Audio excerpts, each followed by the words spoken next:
Good afternoon. Welcome to Exiles TV. Glad to have you along with us. We are live at Bayou Smokehouse, 10655 Coursey Boulevard. If you're in the neighborhood, come on by for lunch. The food is always terrific here. There's a lot we can talk about that's happening in South Louisiana, including a weather pattern that doesn't seem to actually want to go away. Weather pattern that's going to be with us for a very long time, or so it seems, where we have these intermittent heavy showers. Could really mess up our 4th of July. Crime is making news all over South Louisiana, Baton Rouge, New Orleans, Lafayette. But this one, I just couldn't resist this. I used to fly an awful lot. There's nothing I like better in this life than being on a commercial airliner. I enjoy every bit of it. And I've actually had to make an emergency landing at one point. We had an engine go out at cruise altitude. They shut it down, and we came gently down to earth about 400 miles from where we were supposed to land. We landed in Montgomery, Alabama. But I have never heard of anything like this. I mean, you hear about aircraft making emergency landings because you got a passenger on board that's very, very ill. And they're worried that if they don't get on the ground and get to some medical help quickly, then bad things could happen. You have planes that make emergency landings because there's a light in the cockpit that they don't know if the light's just faulty or if it's really indicating something's wrong, and they want to put the airplane down. Well, this is a different kind of emergency landing. A giant 767 wide-body aircraft belonging to Qatar Airlines, that's in the Middle East, had to make an emergency landing in India when a passenger discovered her husband's affair in mid-flight. She made such a commotion that the flight had to come down and get her off. It's an Iranian family. She was with her husband and their young child. They were going from Doha to Bali on Sunday. Her husband dozed off. She decided to unlock his phone, and she actually took his finger very gently and put it across the home button, and then was snooping through the phone and found evidence he was cheating on her.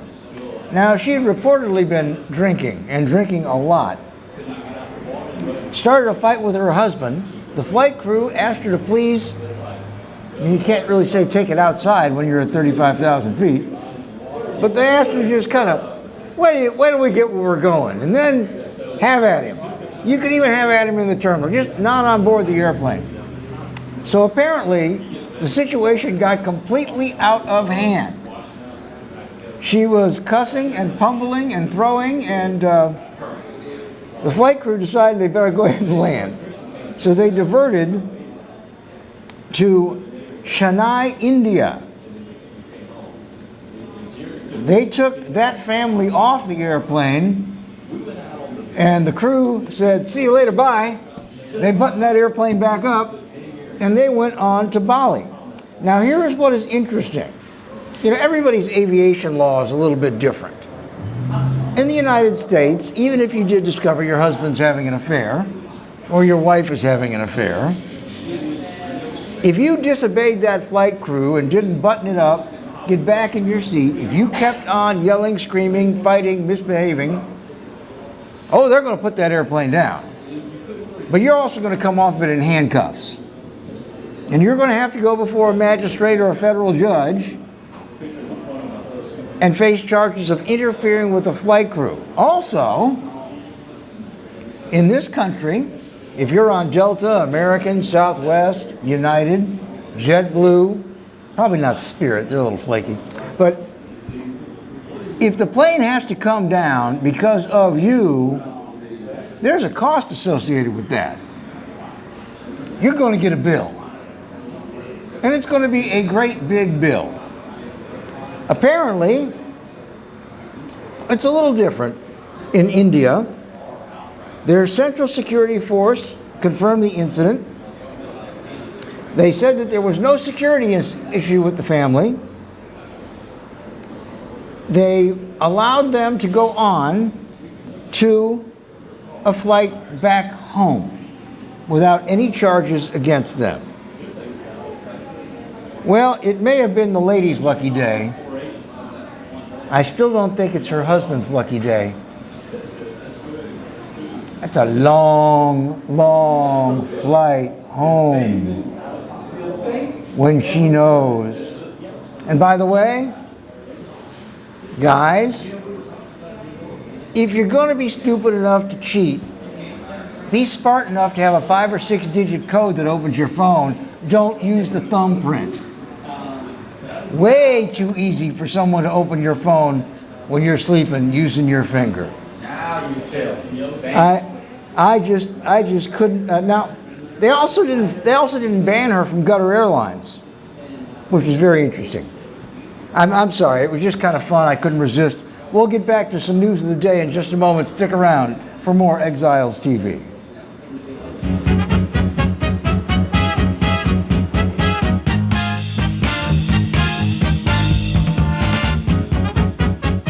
I owed the IRS $10,000. The IRS garnished my wages. They put a lien on my house. I'm self-employed and didn't report all my income. They claim I owe a lot more than I do. The IRS is the most powerful collection agency in the world. They do not give up until you pay. I couldn't sleep. We were being audited. I called Tax Solutions Now, and a great big weight was lifted off my shoulders. I called Tax Solutions Now, and they got the IRS off my back. Tax Solutions Now had my wage garnishment lifted in 48 hours. Tax Solutions Now can get you help. Our agents know the rules, can stop the pain, and get you the best deal. Tax Solutions Now saved my business. I qualified for the Fresh Start program. I paid less than I owed. We connect you with a team of former IRS agents and tax professionals who get the IRS off your back. Time is running out. Call Tax Solutions now. Call 800-778-4345. 800-778-4345. Hi, I'm Bobby Yarborough with Manda Fine Meats. Here at Manda, we know what the folks of South Louisiana love. They love great flavored smoked sausage, delicious deli meats, and specialty items like boudin and andouille sausage. Manda Fine Meats has been providing these products since 1947. We produce them right here in Baton Rouge, so you know you're always getting the freshest product at your local grocery store. Manda Fine Meats. Taste the fresh local flavor in everything we make. Make it Manda every time.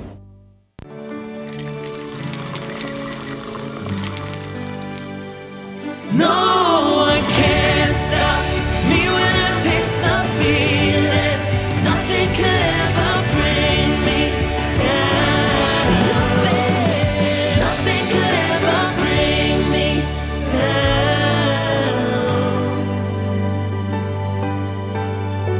Taste the feeling.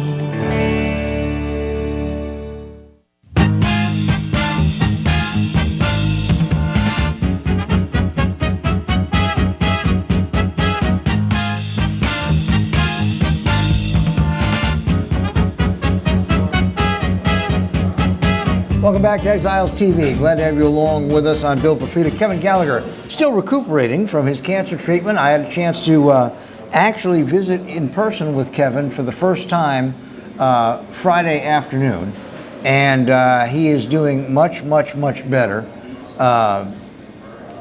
He is recovering. He is eating again, and hopefully we will have him back in his chair right here in about 2 weeks. He asked me to tell you all how much he appreciates all the good wishes and all the prayers that you have sent to him, and we will see him here very, very shortly.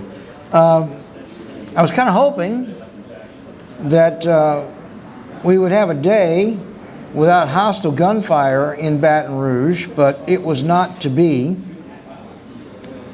Cops were dispatched this morning to the 2000 block of North 15th Street to answer a shooting call. This was about 9:30 this morning. When the police arrived, they discovered a male victim. His injuries were assessed by emergency medical personnel. He was taken to an area hospital for treatment. At this point, they were saying his injuries were not life-threatening.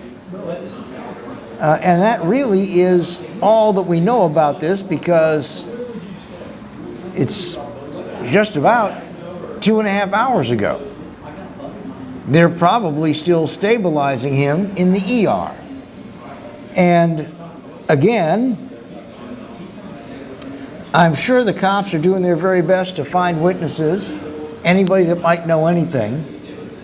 But one of the problems that we've got that goes with all the crime that we're seeing in Baton Rouge, and it's true for New Orleans, it's true for Lafayette, they've had a big uptick in the Homa area, is nobody saw anything. Now I'm looking at a still photograph from the scene this morning, and I can count 1, 2, 3, 4, 5, 6, 7, 8 BRPD units. They have enough officers there to canvass the area and take your statement. But I'm guessing that nobody's talking. I'm guessing nobody saw nothing, as they say. And that's why it's going to take a lot longer for the cops to get their hands on person or persons who did the shooting this morning. Shooting in Baton Rouge is becoming a great big issue, even bigger than it was last year. We are seeing a huge uptick in street murders. We are seeing a huge uptick in non-fatal shootings. Just this weekend, we had another one of these car-to-car gun battles. Segan Lane at I-10. Shut down all of Segan Lane for about 2.5 hours while the sheriff's deputies were pulling it all together. It is my understanding that there were 3 people that were injured in that little incident. Nobody dead, but 3 injured. And the question that we've got is, what is the most efficient way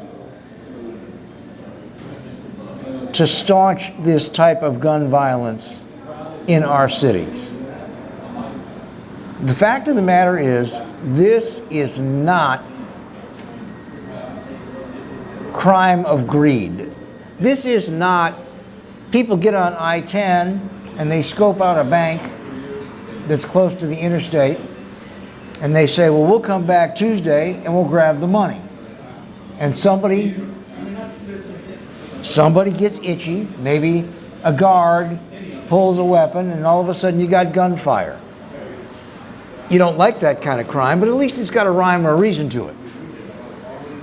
What we have, in large measure, is sociological crime. We have crime that comes out of 2 distinct areas and is now branching out, as they say, coming soon to a theater near you. And it is a matter of young people with stolen weapons that have no impulse control, that don't know how to settle disputes, and they don't care. Last week, if you'll recall, our police chief was invited to the White House with 15 others, representing cities that are going to get special aid from the Biden administration, 7 figures worth, to help fight crime. This isn't a lottery. This isn't a game of chance.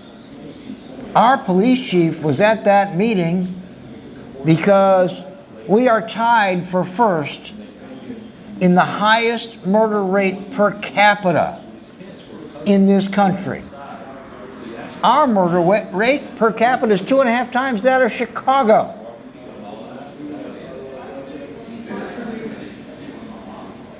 So Baton Rouge was included in this program because, quite frankly, the fecal material is in the oscillating device, as they say. And now it's being thrown into 70808 and 70815 and 70810. It is not confined to 70805 and 70802, which we've been talking about for at least 7 years. When we come back, we're going to talk about solutions with Pat Anglade, former BRPD chief and executive director of the Capital Area Law Enforcement Foundation. We'll be back in a moment on Exiles TV.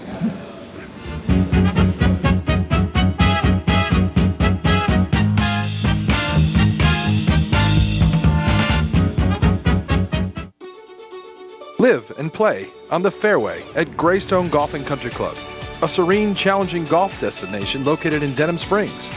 For tee times and membership opportunities, go to GreystoneCountryClub.com. Hi, I'm Hurricane Betsy Barnes. And I'm Dr. Kay Siller with The Rocket Right Show. We are two busy blondes on the go showing off life in Louisiana. Watch us on Pelican Sports Network. And Talk 107.3 FM. Check local listings for times. This is State Treasurer John Schroeder urging you to check your mailbox. We just mailed out $4.5 million of unclaimed property checks to people across Louisiana.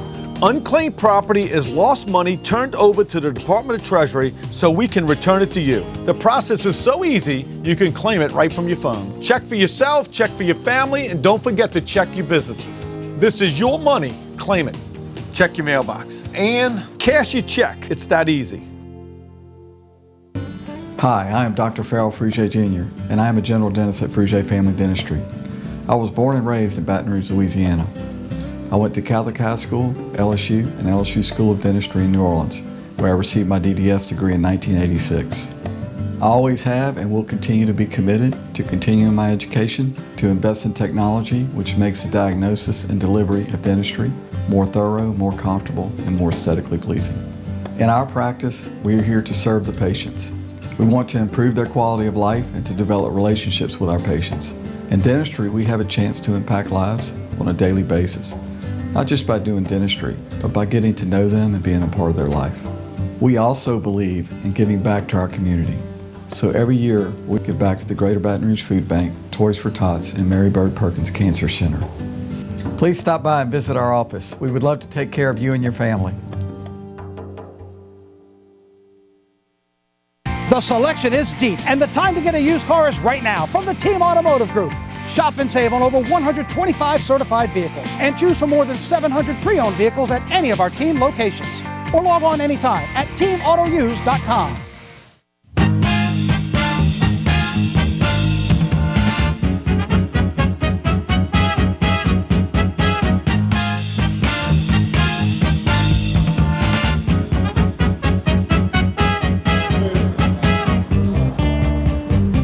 Welcome back to Exiles TV. Glad to have you along with us. Joining me, former BRPD Chief Pat Anglade, who is also the Executive Director of the Capital Area Law Enforcement Foundation, CALIF, as we refer to it. They got in the business of protecting officers from high-velocity rifle rounds with body armor, and they've also gotten into the business of helping families of officers who are killed or injured in the line of duty. And Pat, before we get into our crime situation, what's cooking with CALIF? Well, COVID hit us pretty hard, like everybody else. We're in a process of rescheduling a lot of events. We have a bourbon raffle coming up that we hope will be productive, and then our big event of the year is our golf tournament in October, which is always a big event for us and makes us a good bit of money. Well, we'll let you know about those from here when they get rescheduled, and you can also go to it's our website. Yeah, our website is calif.org. .la. You know, you spent a lot of years as chief of police here. You had, between your time as chief of staff under Chief Ferries and your own administration, you had about 12 years in the executive suite. Almost 14. Almost 14. And this seems like a really stupid question, but can you even get your mind around what we've got going on now? No. And I talk to police officers every day, and what we know and what's really happening in Baton Rouge are really two different things. we don't see a fraction of what these guys see every day that doesn't get out into the public. And when I know even more than everybody else that's already afraid, then it's become, I usually do not panic in situations like this, but it's gotten to a point that now I think everybody needs to be, like you were saying a minute ago, this thing is stretched out now. It's parish wide, and these people have become mobile and no boundaries really to stop them anymore. Now, I've been told, Hiller Moore has told me this, you and I have discussed this, a lot of these young people that come from the hood, I'm just going to say it that way, just to make it easy, they feel like they've got nothing to lose, nothing to live for. They don't matter, it doesn't matter to them if they get a jail cell or catch a bullet, as long as they escape this time. They expect it. That's the sad thing. They expect it. You talk to one of them and try to explain to them, look, your future is not very bright if you don't decide to go another direction. And they said, I understand what my future is. I'm either going to end up dead or in jail. That's what I do. And you telling me I need to go work at McDonald's for $10 an hour, I think it is now, when I got a wallet in my pocket the size that would kill a horse, explain to me how that works out for you. And there's no argument to that because they've already made up their mind. If that is the situation, and I believe you're correct, I believe that is the situation, that it's very hard to do programming to reach people who have no interest in being reached. Exactly. I mean, you can do, and I'm not knocking them, but you can do programs like Truce and Brave and community intervention and all these type of things for 1,000 of these young people, and maybe one, maybe two are going to be somehow moved by it. The rest of them, they'll go for the free lunch or whatever, or they'll go because mama wants them to, and then they're back on the street. So if you can't reach these folks with intervention, can you reach them with enforcement? You hope so. I'm going to use DARE for an example. It's always been a feel-good program. It's been around for as long as I can remember. I can't imagine how many billions of dollars have been spent on DARE. And what has improved since this program's been in place? We were overdosing at a rate that the coroner here can't keep up with, and the drugs are running free through the streets of Baton Rouge like there's no tomorrow.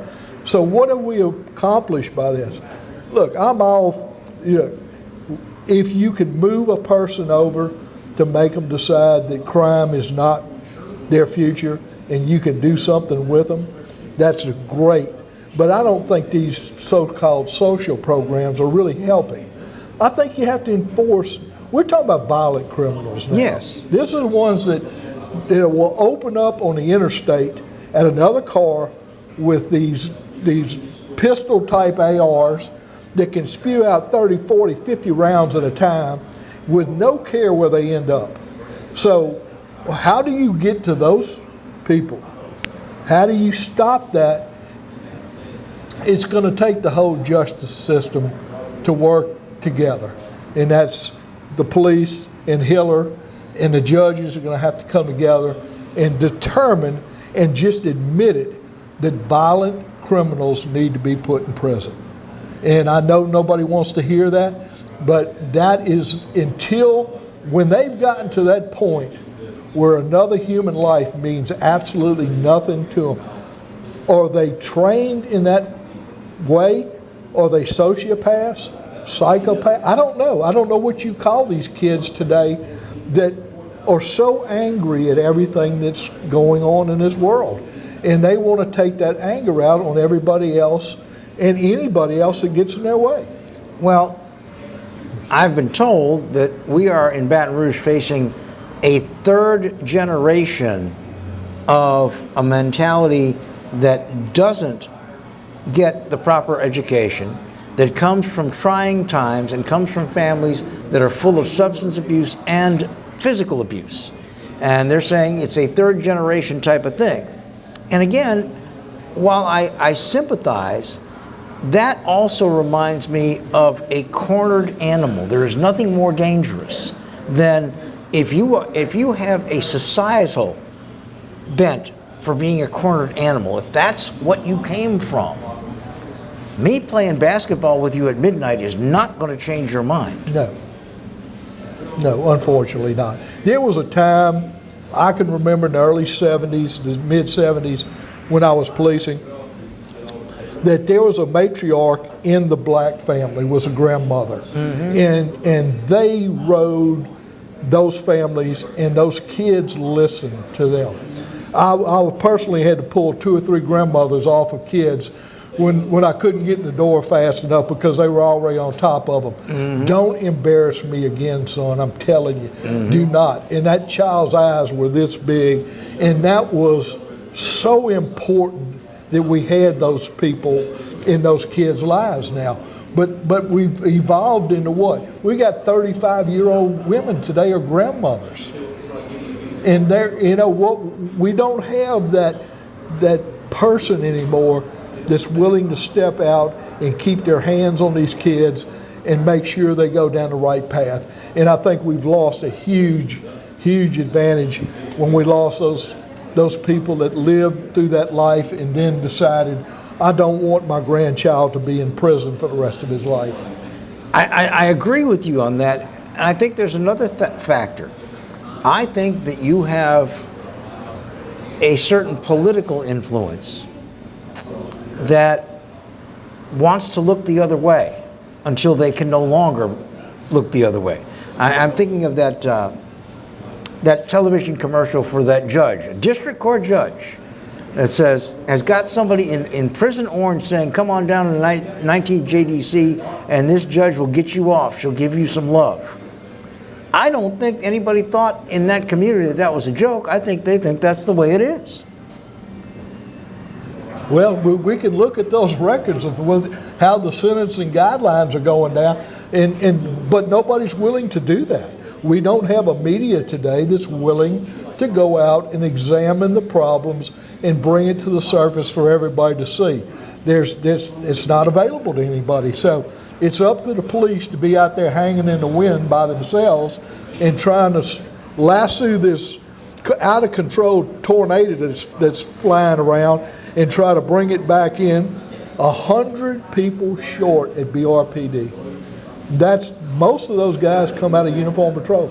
I mean, I can't understand how they police like that.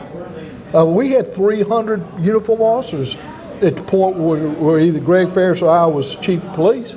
And we still needed more at that point. I don't know how they do it with the numbers they do. And these guys are just going from call to call and not paying attention to being proactive policing anymore. Well, they can't really do community policing when they're that short, can they? No. You're running from call to call. I mean, you're running from shooting to shooting.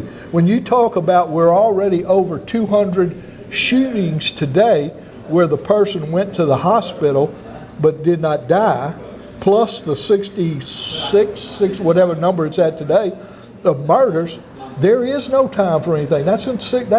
We're not at mid-year yet, and we've already got numbers like that. Well, and again, as I understand the system, we're already short of officers in marked vehicles that are out there patrolling. That's the guts of your department. They go to a shooting call, and they don't go just one, because they don't know if somebody with a gun is still there, so they go with 2 or 3 officers. Somebody has to take the case. They hope there's 2 or 3 more officers. They have to take the case. They have to start trying to find witnesses. They have to write a report. If somebody has to be hospitalized, they have to go to the hospital. Then they got to brief the detectives. And so you've got 2 or 3 officers that are not on patrol for what, 5-6 hours after one of these? It depends on how the case is. You have a case like happened in Fairway View off College a few weeks ago. Those guys were probably tied up for half the day, maybe half the night there. I mean, those scenes are very, they move around. You got to try to keep people together, witness statements, all that takes a tremendous amount of time. So you're right, you deplete your department even more when you have these shooting events like this happen. I want to talk about enforcement options, and I want to talk about the Biden White House meeting and actually put the numbers in front of people, but we have to take a brief break. We'll continue with former BRPD Chief Pat Anglade in just a moment on Exiles TV. Stick around.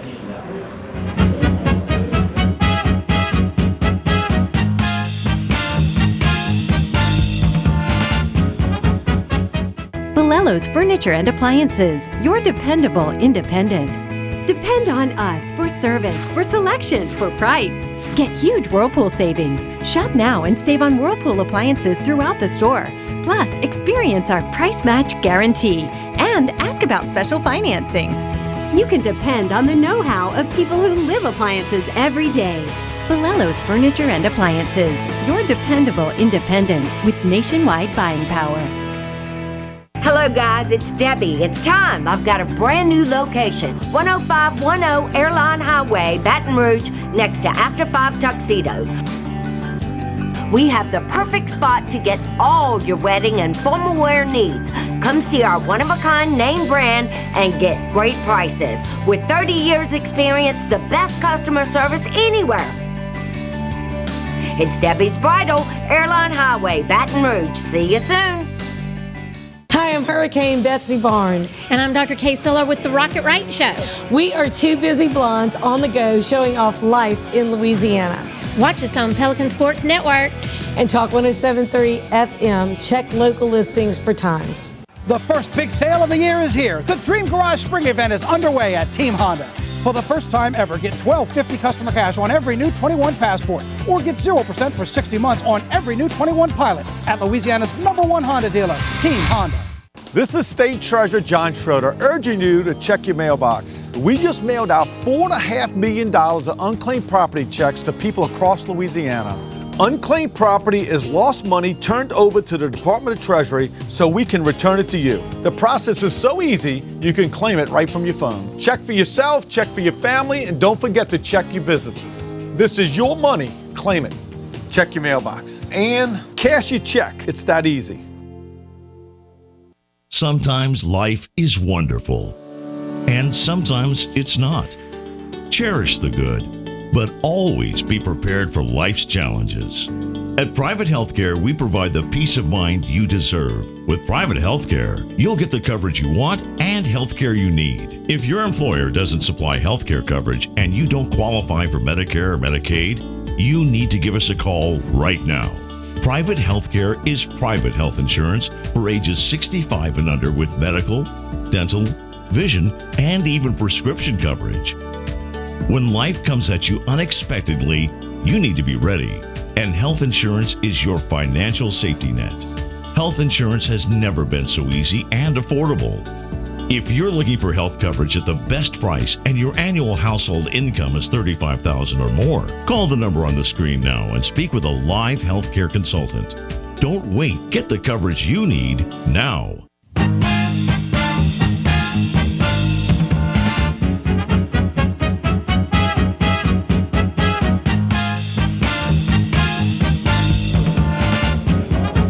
Glad to have you back with us on Exiles TV. Former BRPD Chief Pat Anglade is with me.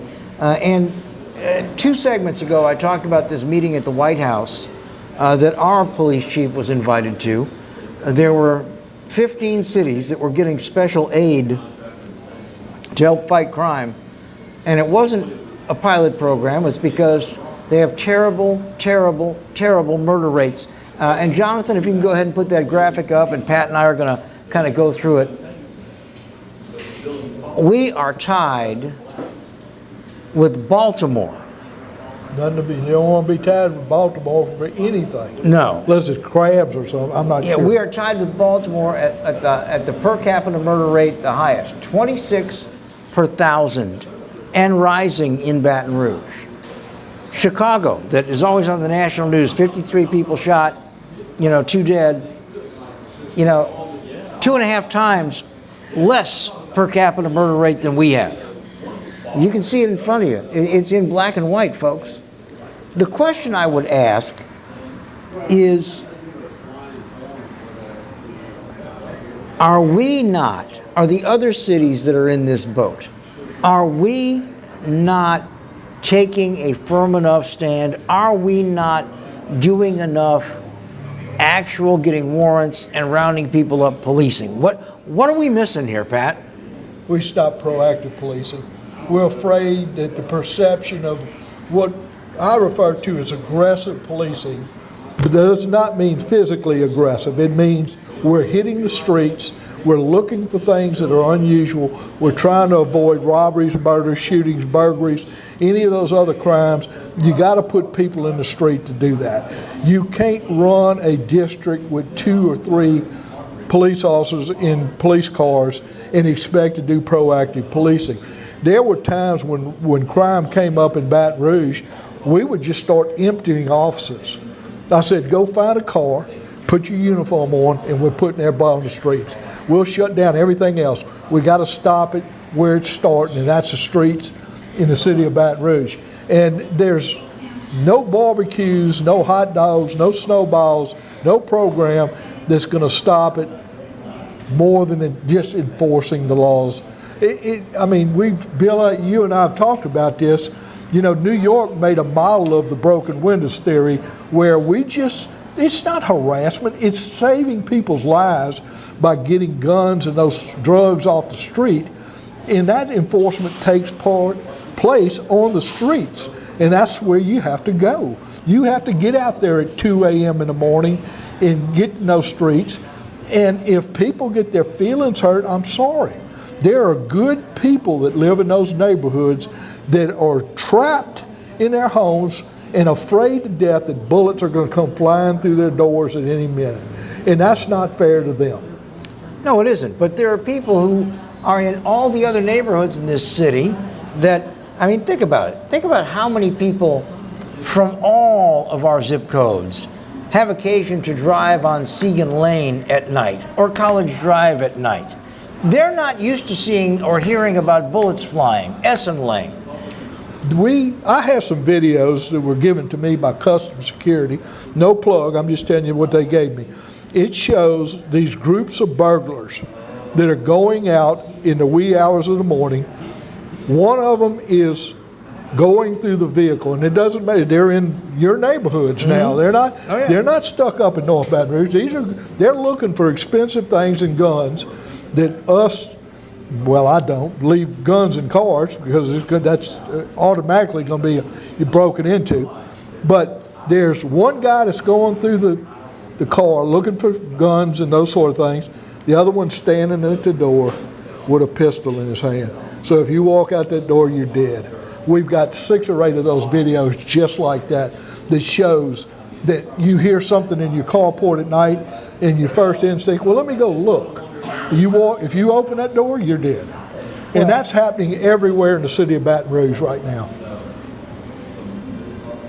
Do we not have the same legal ability to round up weapons? Do we not, has the law changed, can we not go into areas where people are known to have weapons, where on someone's complaint we can say, I've seen Johnny walking around with a gun, where we can go and at least look at Johnny and look for the gun? We can't do that anymore? It's called a Terry search, where an officer has the ability to stop somebody and check to see if there's a weapon involved for their own protection. Does that lead to other things? Certainly. Does that take a gun off the street? Absolutely. So, you know, I'm not sure why anyone would defend somebody sitting on a corner in the streets of Baton Rouge that's got a mini pistol AR tucked underneath his shirt. I'm not sure why anybody would say, well, certainly we don't want that. But, you know, the groups now that are out there that are complaining, the attorneys that are looking for any reason to sue the police now, I mean, all these people are mixing this up. So now what you've created is policemen that can't police anymore or are afraid to police anymore because of the kickback or the blowback from everybody that's threatening them that, you know, if you do this or do that, we're going to have your job, we're going to, you know, the rest of your life is miserable. So what does that create as an atmosphere in a police department? I'm not going to do anything. The best way to stay out of trouble is to do nothing. Well, it also doesn't serve my interest. If I try to do my job and do it well, all it takes is one person to complain and say that it was racially motivated, and my life becomes a living hell, and I may just lose my job. The worst thing could be is, and you saw what had happened, and you could argue whatever, any way you want to argue this, and I'm not going to get in an argument about the Blaine Salamone, Allen Sterling situation, but you had a court system here, or judicial system, that cleared him of any wrongdoing. Twice. But the system didn't allow him that to continue forward, and his career was over after that because of the other end of that. And it's just, every policeman pays attention to those sort of things. You know, when people say, you know, I think police just shoot people for the hell of it. Who in their right mind would want to shoot somebody right now? You know your life is over with. Oh yeah. You're going to get sued, you're going to get fired, no matter what you did, your fate is going to be in the hands of somebody else other than the judicial system almost today. Well, and that's the problem, because you have people that want to make a political and intentional issue out of every incident. I am thinking of that officer in that suburb of Minneapolis who mistook her taser, mistook her service weapon for her taser and shot that guy, and he died. And that is a tragedy. But they're saying, oh no, she intended to do that. She'd just been waiting to kill somebody. And I mean, and people run with that. They have charged her with homicide.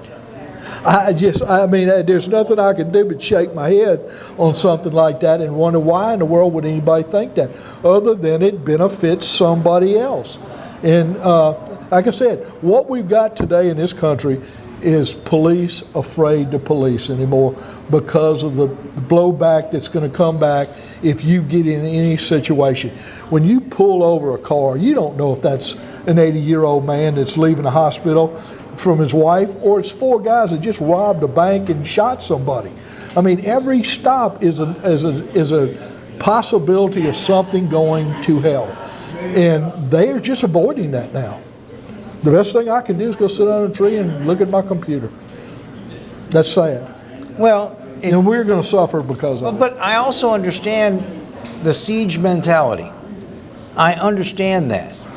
If you are trying to do a job that very few people want for very little money, and you think that everybody is against you, including some members of your own department and some members of your own government. Correct. Take 5. I just, you know, it's an impossible, and you wonder why the rates, you know, you got to look at the whole picture here. You got to think about where the crime started surging and what has happened to police in this country in these last few years. And that whole situation is created now with no way to recruit police officers anymore. Nobody wants the job anymore. Nobody wants to get into that business. And you can't even retain them anymore. They can go work somewhere else and not have to worry about if they're going to get home at night and deal with all the, what if I have to do something tonight and I get drug into a situation that I'm going to get fired over and my family loses everything. That's what's on these guys' minds now. And I tell you, in my whole career, I never thought of that happening. Never. I figured if I was put in a situation and I had to act, then I was going to act. That was what I was trained to do. But we've taken that out of these guys' hands now, and that's a shame. Really, well, and one more thing. Don't you think we are training a lot of people, training them through their leaders, through their political leaders, through sometimes their preachers? Don't you think we're training them to escalate these situations?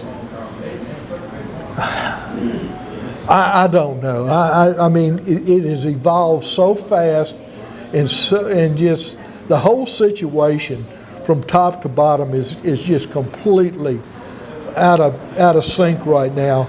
And you know, these guys have got to make split decisions. that nobody ever wants to make, and all they can hope for is the best every night when they get out and go and try to do their jobs. But the whole world's against them right now. We know that. Well, and that's something we need to work on. Pat, as always, glad to have you on. We're going to get back together again the next week or two and go down the solution road a little bit if we can. We will do that. Former BRPD chief and current executive director of the Capital Area Law Enforcement Foundation, Pat Anglade. We'll be back to wrap it up in a moment on Exiles TV.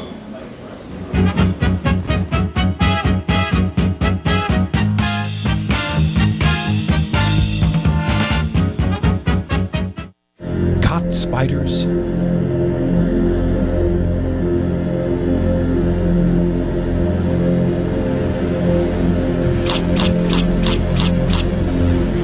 Premier Pest Services. Hi, I am Dr. Farrell Frugier Jr., and I am a general dentist at Frugier Family Dentistry.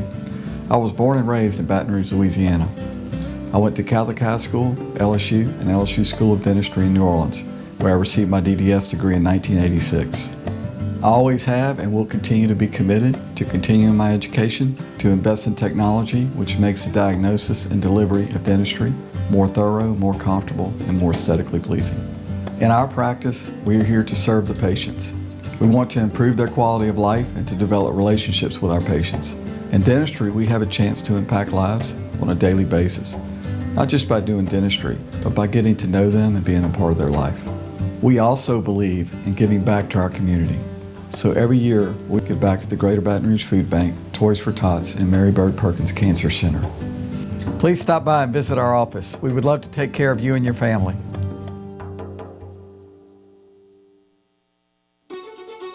Live and play on the fairway at Greystone Golf and Country Club, a serene, challenging golf destination located in Denham Springs. For tee times and membership opportunities, go to greystonecountryclub.com. Hi, business owners. Phase 3. Woohoo! But do your customers know you're back? Well, that's where the Clarence Bugg Show and Pelican Broadcasting can help. Right now, we've got great rates on advertising packages to help you get the word out.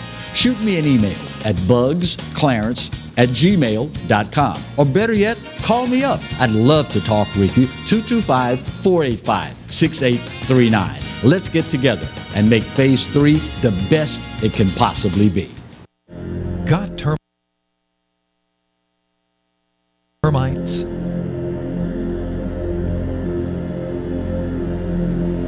Get Premier Pest. PremierPestServices.com.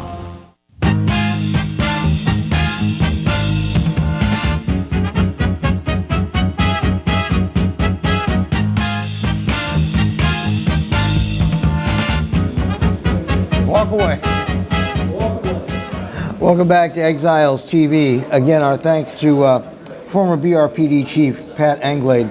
In other news, Roy Fletcher, political consultant who has his own program called Fletch Nation, said this was something that we could look for coming soon, a rare special veto session. It does look like Republicans in the State House are going to call for a veto session, a veto override session. State Senator Sharon Hewitt says, quote, "I've seen our legislatures are more interested in an override session now than ever before. The governor vetoed two very high interest bills that passed both the House and the Senate, went to the governor's desk, and he said, One would ban transgender athletes from participating in female athletics at the high school level primarily. It was geared toward high school. I would assume that some junior highs have competitive teams as well, and it would apply there. But this legislation was very, very well crafted, and it talked strictly of the science, that when you are a teenager, even if you identify as a female, if you are a male, you still have more muscle mass due to the presence of male hormones, androgens and testosterones, than a female. And therefore, a transgender athlete who is male competing on a female team, whether it be softball, whether it be basketball, whether it be track, whether it be golf, has a biological advantage. The science is very, very clear on this. The bill did not say you could not identify as a female if you're a male. What it said was you can't use all your male hormones and muscle strength and speed to have an unfair advantage in female sports. That was a good bill. The governor vetoed it. The other one was allowing gun owners in the state of Louisiana to carry concealed firearms without a permit. This goes back to the constitutional carry, which has been looked at in state after state after state. And of course, in Louisiana, you can open carry. In other words, if you're carrying a handgun, as long as it's not being covered by your jacket or your shirt tail, people can see it, that is perfectly legal. Well, this bill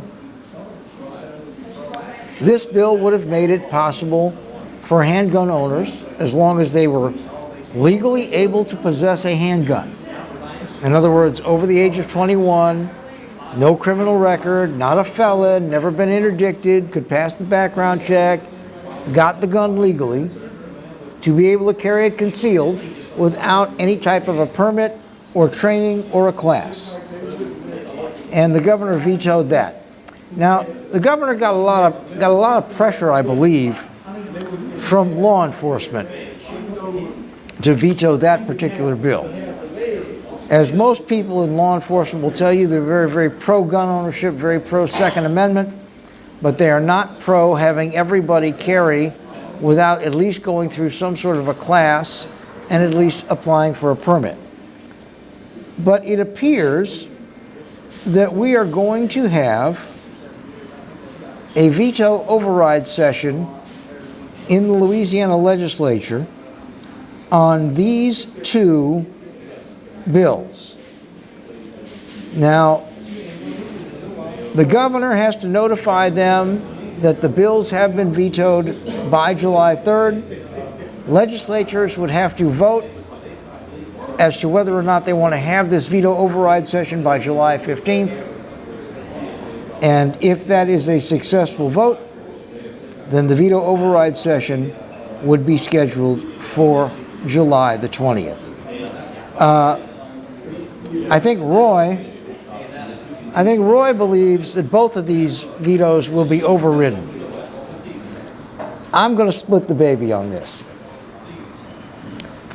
I think they will override his veto, which prevented males from competing as females in high school athletics. I think that's a no-brainer. And quite frankly, I think he vetoed that as a term-limited governor working a social justice type of a platform. I think that one faces the override vote, and that veto gets overridden, and that bill goes into law in the state of Louisiana.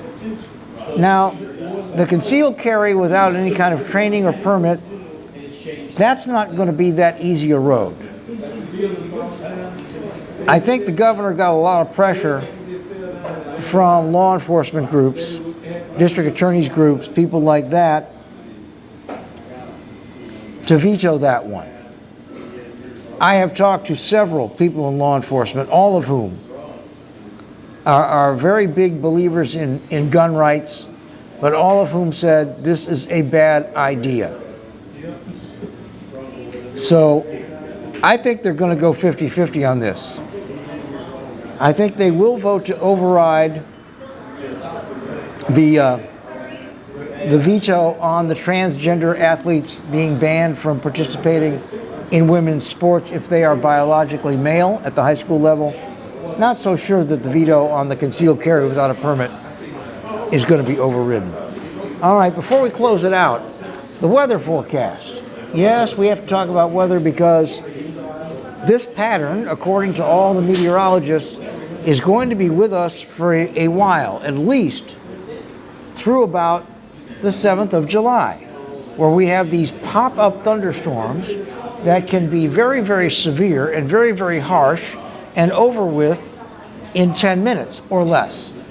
But we do still have a lot of potential for localized street flooding in Baton Rouge, in Jefferson Parish, in Orleans Parish, in Lafayette, and we're going to be bullseyed in this weather pattern, as I said, through the 4th of July and probably into the 7th of July.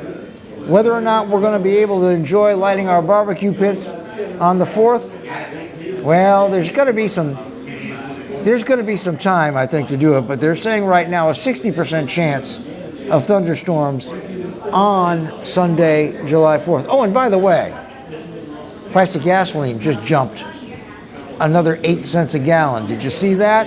They say it's because there's a shortage of tanker drivers. Well, whatever you do, wherever you go, be careful. Keep a weather eye out until we meet again. I want you to say, I want to tell you thank you for watching. Stay safe, stay dry in this god-awful weather, and in our crime situation, stay close to God. Take good care of yourselves. We'll see you next time.